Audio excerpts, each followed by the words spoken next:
What if African nations decided to cut ties with Western powers completely? Would they rise as independent forces, forging their own path, or would they be left stranded, struggling in isolation? For years, the West has operated under the assumption that African countries, Burkina Faso included, couldn't function without their economic aid or military backing. But recent shifts in global alliances tell a different story. Countries like Cuba, Venezuela, Iran and Russia have stepped up, offering support to Burkina Faso as it moves toward a future free from Western influence. This sudden shift has sent shockwaves through the corridors of power in Europe and North America. At the centre of this bold transformation is President Ibrahim Traore, a leader determined to steer his nation away from the grip of its former colonial rulers. But history hasn't been kind to African leaders who reject Western control. Many who dared to break free have faced economic sabotage, political coups, and, in some cases, direct military intervention. So the question remains, will Traoré meet the same fate as those before him? Or will Burkina Faso manage to rewrite history? For decades, France held a firm grip over Burkina Faso's military, economy, and political affairs. Even after gaining independence on paper, the country remained entangled in a system designed to keep it dependent. But Traoré is flipping the script. Since taking power in September 2022, he has pushed aggressive policies to reclaim national sovereignty. Then, on February 8, 2024, he made a move that changed everything, ordering French troops out of Burkina Faso. This wasn't just a symbolic gesture, it was a bold statement to the world. Burkina Faso will no longer be controlled by foreign powers. The expulsion of French forces was a direct rejection of neocolonialism, signalling a shift in direction. Instead of looking to the West, the country is now strengthening ties with Russia and South America, exploring a future built on new alliances. If you are still watching this video, it means you love it. Why not take out a second and hit that like button? Have you done that? Let us move on then. Across West Africa, a new wave of change is sweeping through the Sahel. Countries once deeply tied to their former colonial rulers are now taking a stand, and Burkina Faso is leading the charge. Mali and Niger are watching closely, with their own governments weighing similar moves. The message is clear. Many African nations are no longer willing to operate under Western influence. But not everyone is happy about it. The French government, caught off guard, demanded answers. President Emmanuel Macron wanted to understand why Burkina Faso was turning its back on decades of cooperation. Yet Ibrahim Traore and his administration refused to budge.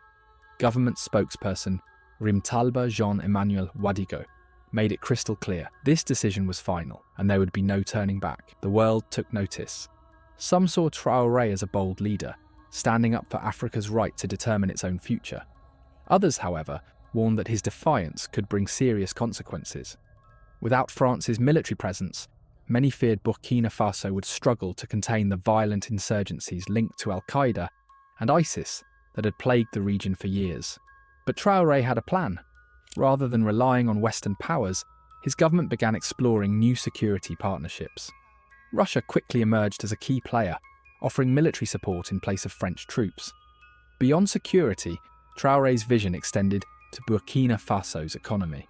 His administration pushed for stronger trade ties with countries that respected its sovereignty and invested in local industries to reduce dependence on foreign aid. This isn't just about Burkina Faso, it's part of a bigger movement across Africa. More nations are rethinking their relationships with the West, no longer willing to operate under outdated agreements that kept them dependent. Instead, they are choosing alliances built on respect, self-reliance, and a shared vision for the future. What happens next could reshape Africa's place in the world. But standing up to powerful nations has never been easy. History is full of stories of leaders who tried to break free from Western influence, only to face economic punishment, political isolation, or even sudden coups. The real question now is, can Ibrahim Traore hold his ground, or will Burkina Faso buckle under the pressure? But this isn't just about one country cutting ties with France. Burkina Faso's decision sends a bold message to the entire African continent. True independence doesn't have to come with strings attached. Under Traoré's leadership, the country is no longer settling for relationships built on control and exploitation. Instead, it is forging new partnerships based on respect and mutual benefit. So, Who are Burkina Faso's new allies? And what could these relationships mean for the nation's future? One of the most surprising connections forming in this shifting landscape is with Venezuela. But how did this unexpected alliance come to life? And why does it matter? Before we dive in, let's hear from you. Do you think African nations should completely cut ties with their former colonial rulers? Drop your thoughts in the comments. And if you're passionate about Africa's path to self-reliance, don't forget to like and subscribe for more eye-opening content. Now let's talk about Burkina Faso and Venezuela. Their diplomatic journey kicked off right after Traore made his historic move to remove French troops on February 8th. That decision sent shockwaves across the globe. And it didn't take long for Venezuelan President Nicolas Maduro to take notice. In a strategic move, Maduro extended an invitation to Traore, setting the stage for a new era of cooperation between the two nations. This historic moment paved the way for a high-stakes meeting between Burkina Faso's foreign minister, Jean-Marie Traore, and his Venezuelan counterpart, Ibrahim Traore. The outcome? A game-changing agreement that touched nearly every corner of development, marking a new era of collaboration between the two nations. The partnership is set to transform Burkina Faso's energy sector, with Venezuela, one of the world's largest oil producers, sharing its expertise to help the West African nation strengthen its oil and energy infrastructure. Agriculture is another key focus. With food security becoming an increasing concern, both countries are working on strategies to boost local farming and ensure sustainable food production. But it doesn't stop there. Investment in education and sports aims to uplift communities, creating opportunities for young people and fostering national development through skill building and athletic programs. The deal also extends into aviation and technology, setting the stage for potential advancements in infrastructure and digital transformation. Cultural exchange is another major component. Both nations see value in deepening social ties, encouraging mutual understanding, and fostering a sense of unity beyond politics. Perhaps the most striking aspect of this partnership is the military cooperation. Venezuela has pledged to support Burkina Faso's defence strategies, reinforcing its ability to protect its sovereignty and push back against external threats. But this goes far beyond just trade and security. This alliance is part of a much larger movement, a rejection of Western influence and a step towards self-reliance. Minister Ibrahim Traore highlighted Venezuela's dedication to South-South cooperation, emphasising that developing nations must stand together to build a future free from foreign control. Burkina Faso's growing ties with Venezuela are just one piece of a bigger puzzle. Across the world, nations once dominated by Western powers are beginning to chart a new course. This shift echoes a historical pattern. For decades, South American countries like Cuba, Venezuela, and Argentina have found themselves aligned with Russia and other global players pushing back against Western dominance. Now, African nations are beginning to follow a similar path. For decades, revolutionary leaders like Fidel Castro, Hugo Chavez, and Che Guevara stood at the forefront of global resistance against Western control. Their legacy continues to shape the political landscape today, and Venezuela's growing support for Burkina Faso is a direct extension of that fight, one that challenges old power structures and redefines alliances on the world stage. But this isn't just about ideology, it's about survival and growth. Burkina Faso's new partnerships are unlocking fresh economic opportunities, especially in industries like energy, agriculture, and education, sectors that were historically dominated by foreign interests. By taking control of its own resources and building trade relationships on its own terms, the country is rewriting the rules of engagement. On the defence front, cooperation with Venezuela and other nations aligned with Russia, such as Cuba, is reshaping Burkina Faso's security strategy. With foreign troops no longer dictating its military operations, the country is forging a self-reliant defence system, free from Western oversight. But this defiance isn't going unnoticed. Burkina Faso's decision to break away from Western influence is sending shockwaves beyond its borders. As the country builds stronger ties with nations that challenge global superpowers, it is forcing a re-evaluation of long-standing dynamics that have kept many African nations tethered to foreign control. Could this spark a domino effect across the continent? Will other African nations begin rethinking their dependence on Western aid, military presence, and economic agreements? And more importantly, How will Western nations respond to this growing wave of resistance? Burkina Faso is no longer waiting for permission to shape its future. The country is forging a new path, one that could set the stage for a broader transformation across Africa.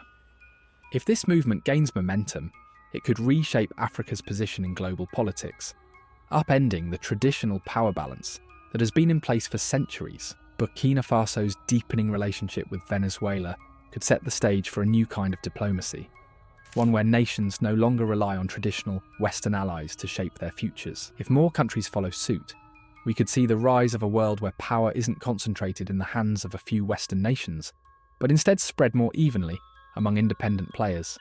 This shift would challenge the long-standing influence of global institutions like the African Union, AU, and the United Nations, UN, forcing them to rethink their role in a world where African nations demand true sovereignty rather than hierarchical relationships. At the heart of this transformation is a concept known as South-South cooperation, a strategy that encourages developing nations to work together, not as dependents, but as equal partners. Unlike past agreements with Western powers, which many see as exploitative, these new alliances focus on shared resources, fair trade, and long-term development rather than short-term aid. The economic impact of this shift could be massive. Venezuela, a key player in the global oil industry, brings an opportunity for Burkina Faso to move away from energy markets controlled by the West. If other African nations take similar steps, the ripple effect could reshape global energy flows, loosening the West's grip on resource distribution and reducing its leverage over economies that have historically relied on it. But Western powers aren't standing by quietly.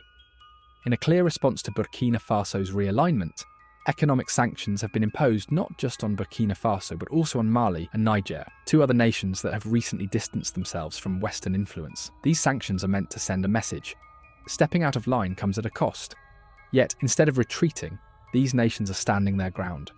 On Sunday, January 28th, Burkina Faso, Mali, and Niger sent shockwaves through West Africa by announcing their immediate departure from ECOWAS, the Economic Community of West African States. In a powerful joint statement, the three military-led governments accused ECOWAS of straying from its original mission. Once seen as a champion of African unity, they claimed the organisation had become a tool for foreign powers, more concerned with reversing recent leadership changes than protecting its member states. This decision marks a major turning point in regional politics. By stepping away from ECOWAS, these nations are signalling that they are no longer willing to operate under Western-backed systems. Instead, they are forging a new path, one backed by emerging global players like Russia and Venezuela. Burkina Faso and its allies are proving that they can stand their ground despite mounting international pressure. But will this defiance inspire other African nations to follow, even in the face of Western-imposed sanctions? As Burkina Faso strengthens its diplomatic ties, South America has taken notice. Venezuelan President Nicolás Maduro responded by sending a high-ranking delegation to meet with President Ibrahim Traore, reaffirming Venezuela's commitment to supporting Burkina Faso's vision for independence. During their discussions, Venezuela pledged both financial aid and military cooperation, reinforcing a shared goal of reducing Western dominance in global affairs. Inside Burkina Faso, reactions to this shift have been mixed. Some see this new alliance as a long overdue step toward true sovereignty, while others worry about the economic risks of severing ties with traditional Western partners.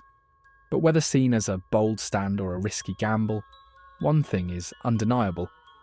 Burkina Faso's actions have sparked a continent-wide debate. Conversations about sovereignty, self-rule, and the future of African diplomacy are now at the forefront. Will more nations take Burkina Faso's lead and challenge the existing world order, or will they choose to remain within familiar global alliances? For now, the stage is set, and all eyes are on what happens next.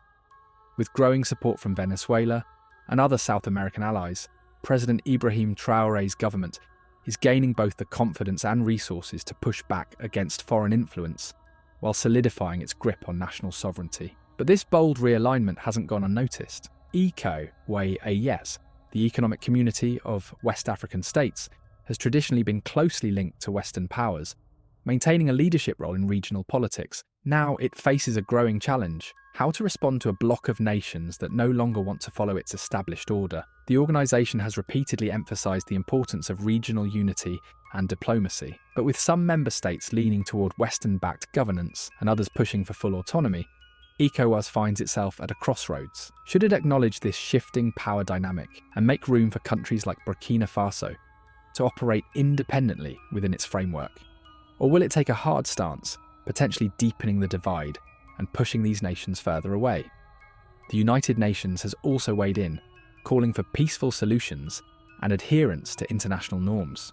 Meanwhile, the global community is keeping a close watch on Burkina Faso's foreign policy, waiting to see if the country can maintain stability while forging new alliances beyond traditional Western partnerships.